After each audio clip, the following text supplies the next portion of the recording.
আপনারা জানেন রেলের সবচেয়ে বড় যে সমস্যাটি যে রেলের চলমান অবস্থা, রেলের ইঞ্জিন সংকট এতটাই প্রকট হয়ে গেছে যে বাংলাদেশ রেলে কী করছে, ইঞ্জিন আমাদের প্রয়োজন, তারা ইঞ্জিন না করে বিভিন্ন প্রকল্পের নামে অর্থ লুটপাটকারী যে প্রজেক্ট সেগুলো গ্রহণ করছে।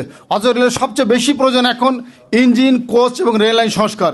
কারণ ইঞ্জিন, কোচ এবং রেল লাইন যদি ঠিক থাকে তাহলে রেলের উন্নয়ন হবে, রেলের কর্মচারীরা বাঁচবে এবং দেশের অর্থ অপচয় কমে আসবে। কিন্তু আমরা লক্ষ্য করছি ইদানিং রেলপথ মন্ত্রণালয় এবং বাংলাদেশ রেলওয়ে এবং অর্থ মন্ত্রণালয় এবং জনপ্রশাসন মন্ত্রণালয় এই যে রেলকে যদি রেল পরিচালনা না করে জনপ্রশাসন এবং অর্থ মন্ত্রণালয় পরিচালনা করতে যায় তাহলে রেল কখনোই সঠিকভাবে পরিচালিত হবে না। পাশাপাশি আমরা একটু যে আপনারা জানেন যে রেলের নিয়োগ বিধিমালা রয়েছে, সেই নিয়োগ বিধিমালাটি বিতর্কিত এবং সাংঘর্ষিক। এই বিধিমালাটি সংশোধনের জন্য একটি কমিটি গঠন হয়েছে 2021 সালে। সেই কমিটি গঠনের পর থেকে গত 4 বছর সম্পূর্ণ অবৈধভাবে জনবল নিয়োগ করছে, এটির তীব্র প্রতিবাদ আমরা জানাচ্ছি। পাশাপাশি আপনারা জানেন যে আরএনবি রয়েছেন, তারা ঝুঁকিপূর্ণ কাজ করে তাদের রেশন এবং ঝুঁকি ভেদা দেওয়া হচ্ছে না। টিএলআর যারা রয়েছে, অস্থায়ী গেটকিপার আছে, তারা দীর্ঘদিন চাকরি করলে তাদের চাকরি স্থগন করা হচ্ছে না। এবং পাশাপাশি রেলের পোষ্য যারা আছে, আপনারা জানেন 1947 সাল থেকে পর্যায়ক্রমে পোষ্যরা তাদের অধিকার পেয়ে আসছে। আগে ছিল 100% কোটা, অর্থাৎ সাব স্টুডেন্ট নিয়োগ ছিল। একজন কর্মচারী যখন অবসরে যাবে তখন তার পরিবারের একজন সন্তান সাব স্টুডেন্ট নিয়োগ, তাৎক্ষণিক নিয়োগ পাবে। পরবর্তীতে সেটা 20% করা হচ্ছে, 85-40% করা হচ্ছে এবং এখন 40% কোটা বহাল আছে।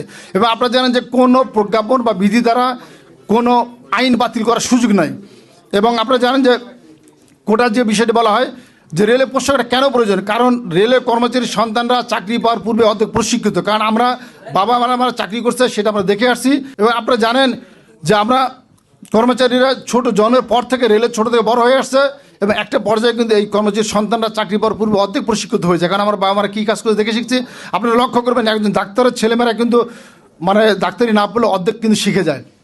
অনুরূপ রেল এখন যেটা করছে, প্রশিক্ষিত জনবল না নিয়ে সুকৌশলে পিএসসি বা জনপ্রশাসনের কথা মতো তারা আমরা বলবো যে একটা নিয়োগ বাণিজ্য প্রতিষ্ঠানে পরিণত হয়ে গেছে।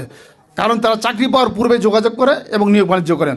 পাশাপাশি রেলের যে জনবল নিয়োগ করবে, আউটসোর্সিংয়ের লোক নেবে, টিএলআর লোক নেবে বা বেতন দিবে কি দিবে না সমস্ত অর্থ মন্ত্রণালয় নিয়ন্ত্রণ করছে। অথচ রেল এক সময় ছিল সংসম্পন্ন প্রতিষ্ঠান, একমাত্র টাকশাল ছাড়া রেলের সমস্ত কিছু রয়েছে, মেডিকেল রয়েছে, শিক্ষা প্রতিষ্ঠান রয়েছে, সবই রয়েছে। আজকে রেলের কর্মচারী এবং তার সন্তানরা শিক্ষা থেকে বঞ্চিত হচ্ছে, কারণ শিক্ষা ব্যবস্থা দুর্বল হয়ে গেছে। চিকিৎসা, রেলের হাসপাতালগুলো আজকে নিজেই রুগীতে পরিণত হয়ে গেছে, শিক্ষা প্রতিষ্ঠানের শিক্ষার মান নষ্ট হয়ে গেছে।